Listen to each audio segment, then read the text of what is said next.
Our next speaker brings both technical expertise and a passion for people to his community work. Matthew Clegg is the Community and User Advocacy Manager at Dassault Systems SolidWorks, where he leads the Champions, Influencer, and Sponsorship programs. With a background that spans engineering, additive manufacturing, fabrication, and design, Matthew also holds dual degrees in music performance and industrial engineering technology.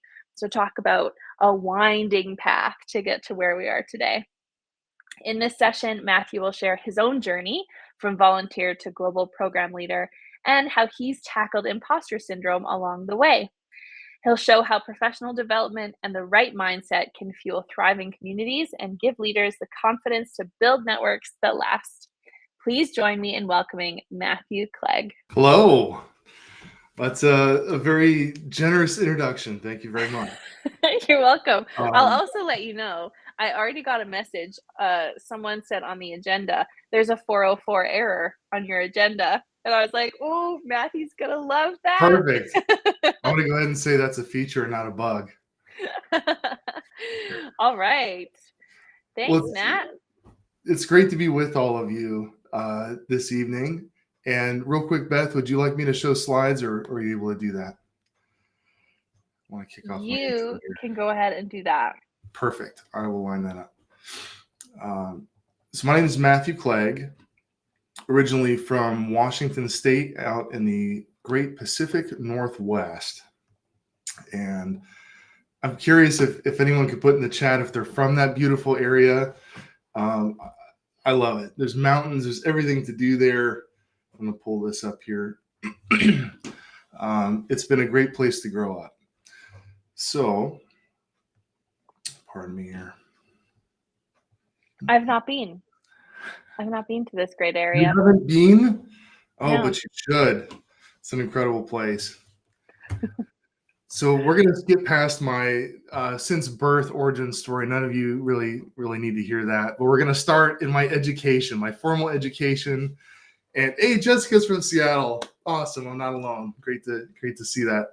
You might have noticed in the corner of my office, I have a trombone. And there is a story behind that I'll limit for the sake of time. But I grew up loving music. And I was very fond of the idea of becoming a classical musician someday. That was my dream. Did everything I could in middle and high school and competed nationally, did the same in college, and I'm going to be a musician. And 2008 happened. I'll spare you those details because everyone lived through it. The economy did its thing, and I had to adjust. I had a really good conversation with my trombone professor, Dr. Newrohr, about what do we do because of all these orchestras that are going bankrupt. And what I would call our apprenticeship program in the arts industry was no more. It was really an all or nothing proposition. You had to keep going and get more education and debt, and the odds are even worse getting a job. So I looked back, so, I've been taking stuff apart and playing with Lego since I was a kid. And my buddy, a good friend Alex, is an industrial engineering major. And we sat together in jazz band, and he says, this is the way to go. So I went and checked it out. And sure enough, the building right next door, engineering building, that was my new home. I fit right in. Everything made sense to me. All the machines, all the people that love to design and make mechanical, anything you can imagine. I said, this is what I'm going to do next. This is my plan B. So I finished that degree. I did the right thing, got good grades, and then went back that same fall for a bachelor's in industrial technology. And then we're off to the races again. So where that took me from the arts through 10 years of manufacturing engineering is what has brought me to you today, which is an incredible thing to try and articulate out loud because it's been a wild ride, but I've loved every part of it. Some quick highlights of what set me up to be a community manager. I have wound my way through just about every nook and cranny of manufacturing, all the heavy, dirty stuff out in forests and construction sites and big ditches with pipe couplings. And the common thread here is that creative process that I got as a musician and not foregoing that love for creativity. And it took me several years, and we're going to talk about imposter syndrome, but For many years, I viewed all of that love and passion that I had for the arts as something that I had to put in a box, that manufacturing didn't care about that was something. This is a completely new chapter. I got to start over. And I couldn't have been more wrong. Because as I kept going through this journey, you'll see on the bottom left, one of my first industry jobs was designing that little pipe coupling on the right. And my last industry job, before I got to where I am in SolidWorks, was designing the ship on the right. And I pulled that up in SolidWorks in my CAD system that day, and I kind of stared at this for a minute, both of those monitors, realizing, how did I get here? And in this whole question, you realize, you know what, it's been the community that's been behind me this whole way. And just as music had a community in itself, and those of you that are musicians, you know how supportive that world is. It's very small, it's very tight-knit, and we're with each other thick and thin. And it was the folks that spent time outside of work, and we'll talk about the two different specific communities, that helped me not just challenge my own assumptions about, should I really be here at this desk looking at these two monitors, but then eventually as a community leader. And that was a very powerful experience for me to go through all of that and still have the trombone on the wall. So it's been a very surreptitious journey. I've spoken to several high schools now in my college, and I do my best to reassure not just students, but colleagues, all of you that are watching. There's a good chance several of you are between jobs, or you've gotten a new job, or maybe you're new to community management and came from another industry, and that's okay. There are many of us that find a way, and I'll do my best to share my story, and hopefully you get some encouragement and ideas out of that. So the way I made the leap into the community management position, I was busy dinking around with these big ships and all this stuff on my computer, and I got a call from SolidWorks for a community management position, and we're going to explore a little bit of that in a moment. But first, what was I doing behind the scenes that kept my confidence through all these big changes? Change is hard. It can be painful emotionally, for sure. I had a community behind the scenes that I had built for myself, and there's two organizations that helped me tremendously through that. Some of you may be familiar with the Society of Manufacturing Engineers, also known as SME. Whenever I was in these new jobs, I knew I had a well to go back to. These were volunteer-led organizations, both in manufacturing and the SolidWorks user group that I had locally. So these are people that are taking time out of their days to come and teach others in a community setting, usually to school. And I got to show up as a newbie and just soak it all up and find mentorship in those communities. And at that moment, that's when I really became interested in community leadership, at least at this point in the volunteer setting. But this environment of growth, of support, of mentorship, sometimes I had jobs that had it and sometimes I didn't, but I knew I could always come to these two communities. What did that grow into? I got some awards from SME that still humble me to this day. And now I'm actually chair-elect to lead the member council of a 13,000 member organization. And that is a tremendous honor that I still pinch myself. But it's only made possible by the people you see in this picture and many others that aren't here. All I had to do was show up and be curious. So this is another thing I filed away. And so it came time. And I also mix in some hobbies. I'm a car guy. Any of you hot rodders out there, that's for sure. And this is my lovely wife, Jessica, and I in New Zealand. So I mixed a little bit of that in as much as I can to try and break up all the volunteer work and the day job. And I highly recommend all of you do the same. Beth and I have had some awesome conversations about work-life balance. As they say up here in Ohio, it's balance. It's very important. And here's some of the musical commitments I've had over the years through my journey as a professional. How did I get to the job I'm at now as a community manager? When the call came in from a recruiter, I was using our design software, SolidWorks, as a manufacturing engineer, sometimes 10, 12 hours a day. I was deeply aware of what our products could do and the manufacturing. Thanks for the kind words, Daniel. I've had that truck since I was 17, by the way. She's kind of a big deal to me, but not as much as my wife, and I remind her that often. So when I got this call from the recruiter, why did I take it? I was doing work that I truly enjoyed. I was working under a professional engineer as my mentor. I was designing things, I was creating things, but this was an opportunity. And as the movie quote goes, I got an offer I couldn't refuse. But in this moment, when I was on the phone with the recruiter, this represents the peak of my imposter syndrome. I wish you guys could have seen a drone shot of me taking that in the equipment yard at work. This was a big deal. At this point in time in 2020, I had become a member of the SOLIDWORKS Champions Program, which we'll talk about here in a moment. And I'm still deeply aware of the community programs of SOLIDWORKS. And I've been a part of these for a decade. And it was this constant struggle internally. Am I ready for this? Am I not? And I just went through it. And I had to think back, if we go back to all these slides, all of this stuff that I've grown, and I have the community behind me to help me make this leap, and all these different organizations and industry paths, you name it. And I had to think about that. And honestly, that is what allowed me to say yes to this offer 4 years ago. Almost, it's coming up on 5 soon. But it's channeling previous experiences as a community leader. I have some things listed here about engineering, creative arts, community development. Those were keys. So fast forward to literally today.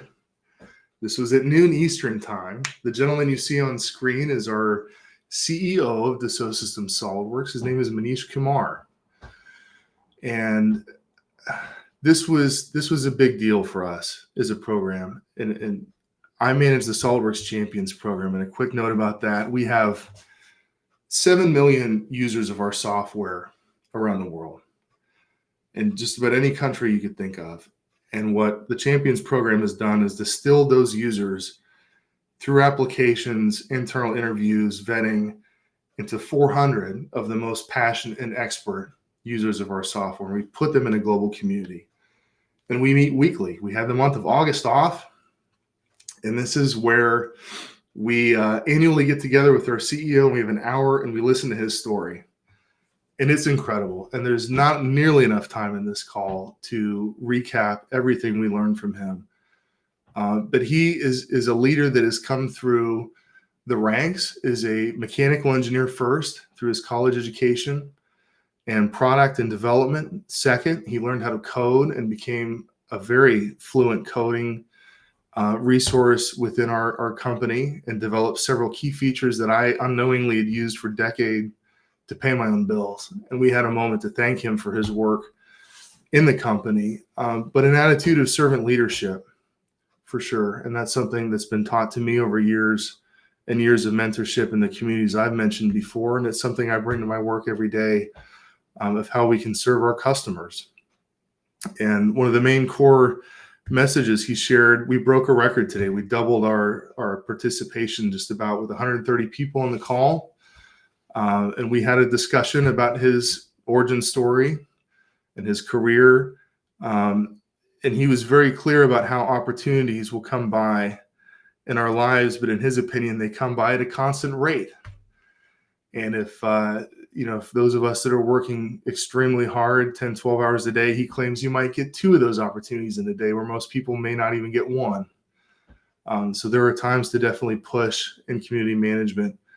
And I know we all do. It can be a very grueling industry at times, but the rewards are immense.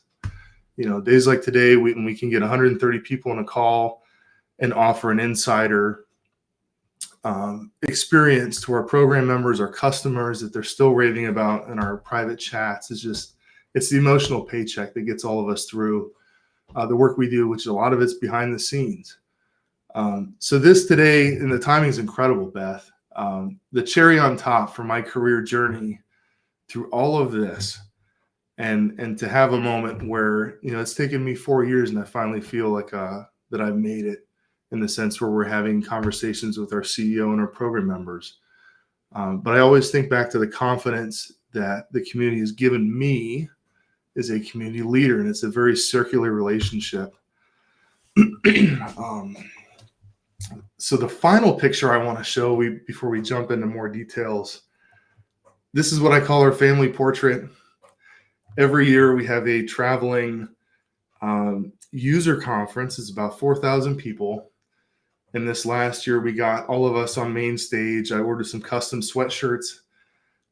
This is a notion that Beth and everyone at CMX does extremely well of when you're at an in-person event, you take pictures, you have a good time, you showcase that, and you get someone up here, in this case it's me, to rile everybody up and be silly sometimes. But for the first time, we have our own custom sweatshirts that we got to wear as a community. Walk around 4,000 people with what it's kind of like a master's jacket in golf. I'm not a golf person, but that's really what inspired me. So yeah, Beth, exactly. Definitely got to get the group shot.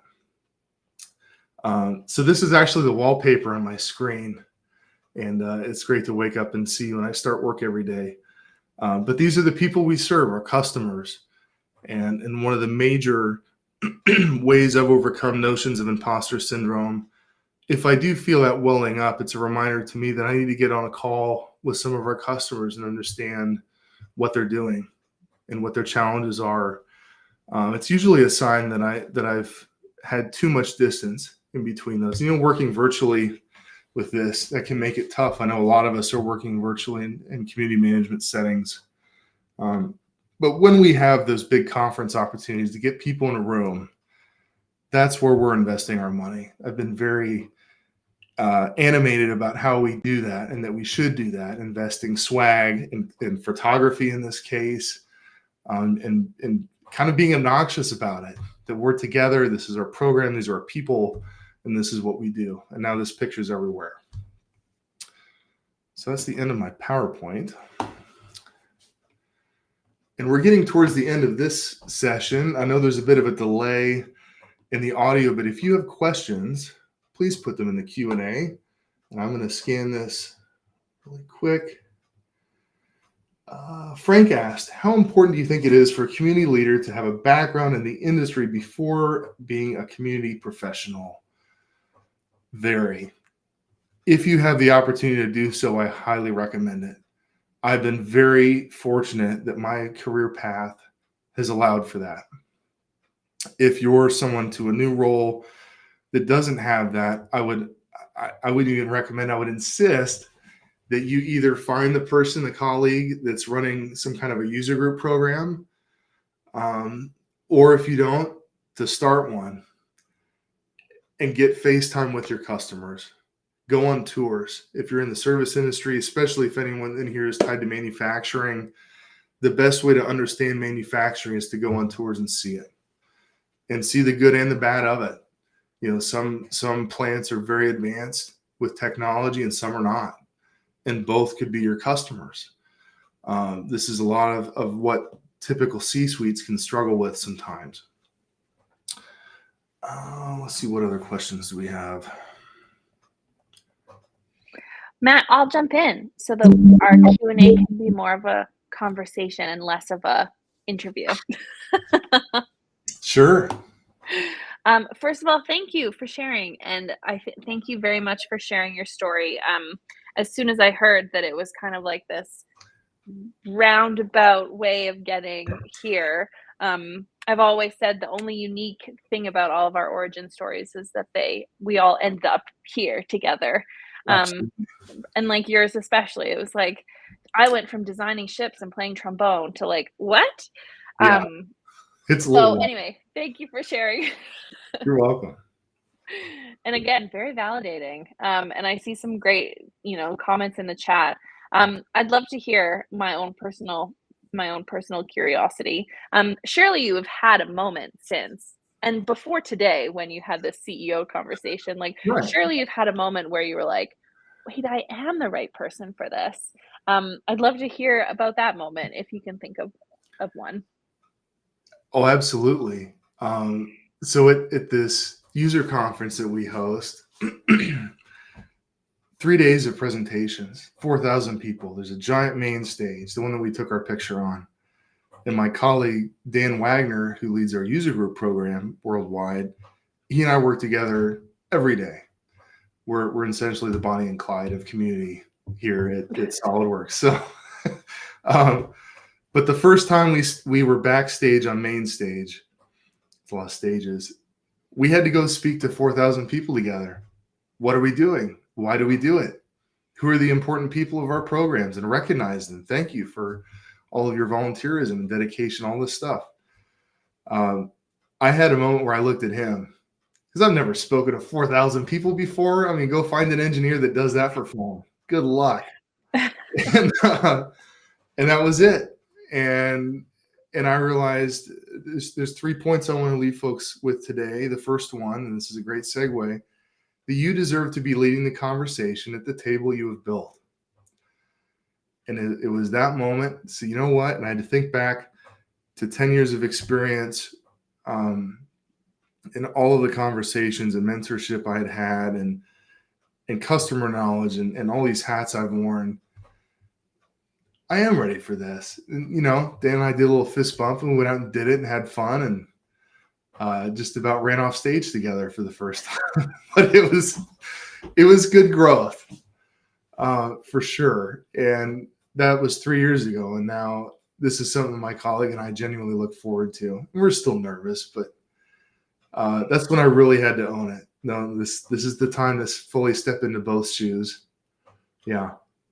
That's good. And I mean, even just that moment of like, you're about to go on stage and you're like, how did I trick all these people into inviting me on stage? Yeah. But you're here for a reason. And like the people want to hear you.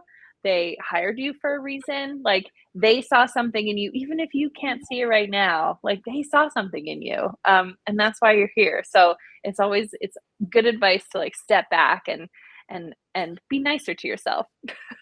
Totally. And to savor those moments. Anyone in this call, you know, as a community leader, there will be times you're addressing shareholders or the C-suite or thousands of customers, or maybe all three at once, like in the case of Dan and I. Make sure to savor those moments, as terrifying as they may be. You know, those are big opportunities few people get. I had a colleague tease me that, just remember, you're going to go speak to every customer we have. Anything that comes out of your mouth. But Thanks. yeah, it's good though. And when you push through those, you'll look back and probably smile, maybe laugh at some things, but it's healthy growth for That's sure. good. I'd love to hear if you have any advice. I mean, I see Frank in the chat who's saying like, do I need all this experience in chats and forums? Like, how do I what's my icebreaker moment? Or like, how do I break into this world? What advice do you have for folks who are in Frank's position? Totally. And I now realize I'm at a point where I have that 10 years of experience, and it makes me kind of privileged in a way. But if I think back to someone who didn't have that yet, you got to put time on your calendar to network. Especially if you're in a new role, a new industry, you got to get to know the industry you serve. And you build brick by brick from the ground up, and it takes years. But every conversation you have with a prospect, with a customer, other industry professionals, it's going to build your confidence. Being involved with organizations like CMX, what we're doing right now. If any Brene Brown fans out there, the whole concepts around shame and vulnerability, you get, this is all of mine right there. It's being recorded. So this is a great opportunity to practice, especially for you, Frank. What is it like outside of your bubble? What have people done to succeed when they're in a new bubble? But it is the community itself that makes these things happen. I think it's one of the beautiful ironies of our work that, as we're doing right now, we're making our own community of professionals to help and mentor each other. But to me, it goes deeper than reading LinkedIn posts. A lot of the stuff you see people do, this is face-to-face conversations with your stakeholders, whomever they may be, for sure. Well, and you kind of touched on this. I mean, I think my theory is that the reason why imposter syndrome runs rampant in our community or in our industry is because we aren't coming out of university with a degree in community management. Right. And so it is that like, oh my gosh, how did I get here? Why am I here? You know, and it's that like, okay, so that's why imposter syndrome is so real. But what I appreciate about your story is that there is a perspective shift. It's like, this isn't a weakness. This is my strength. Where I've been and where I've come from, and the experiences that I've had, like, this is the kind of stuff that I'm going to harness. And that's what makes me Oh, special. And that's what's going to make me so good at this role and managing this specific community. yes. And one of those aha moments, and Frank, this for you too, orchestra, jazz band, all this stuff that I put in a box, kind of hinted at this earlier. That's community leadership by another name. And I guarantee many of you that are asking these kinds of questions, if you dig through your past, you will find examples of community leadership by another name. And all of a sudden, that makes you an interesting person. I could put that trombone on any wall in this room, but I keep it right there because I talk about it all the time. People ask about it. And I believe it makes me more memorable as a community leader. And Frank, I'm sure you got stuff that's fun. I see a lot of instruments, guitars, all sorts of stuff. Those of us, especially working from home, it's pretty neat. My wife is a sports person. There's community leadership by another name as well. I mean, there's all these different examples, and we've been practicing community leadership a lot longer than we tend to give ourselves credit for. I find that a lot, Beth. Absolutely. Well, and even the people are sharing. I mean, Carolina, I'm a veterinarian. So it's like, Right. Yeah. totally. She says, I feel like I'm a fraud and things like that. But the truth is, if my work wasn't good enough, I wouldn't be here. Jessica also shared vulnerability. I still talk myself out of applying for roles after 12 years as a CM. Don't do that. You So, got but this. it's easier said than done, isn't it? It So, is. I mean, like, what's like your one last tip that someone could do, a thing they could say to themselves? Like, what do they say to themselves in the mirror? Is it the superhero pose? Like, what's your tip for when you Ooh, start to feel that like mean voice come up that's like you're not good enough? I'm gonna go with this. Why not? So my little LinkedIn photo, you guys really, all 235 of you get a real insider view now. When I got up on stage to go speak and I'm all nervous and all this stuff, you know what? You know who's the man? Johnny Cash. That dude knows exactly who he is. And I've been a huge Johnny Cash fan my whole life. So you know what? I'm going to wear an all black with a logo. I got a custom shirt made for all of us. I got a red tie. And look in the mirror with a red tie and a nice shirt and all this stuff. Maybe I do know what I'm talking about. And sometimes it's little stuff like that you got to put on the jersey. Like right now, I have team colors at work. I'm a big fan of that. Maybe it's my blue collar background. You put a uniform on when you go for work. Who knows? But I found that's a great way to get myself out on stage. Get the shirt with the nice cufflinks. Get the Superman cufflinks. Whatever it takes. Ladies, I'm sure you have your ideas too. But that's really helped me a lot get over that hump. That's good advice, and it can be just that simple, you know? It's like Yeah, donning the shield or whatever you wanna call it, your power up.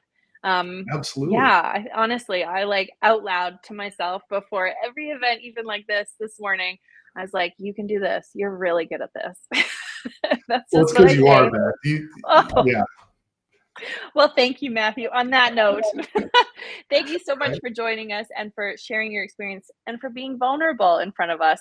This is a large group, so I really appreciate you taking the time to No, share it your is. experience with us.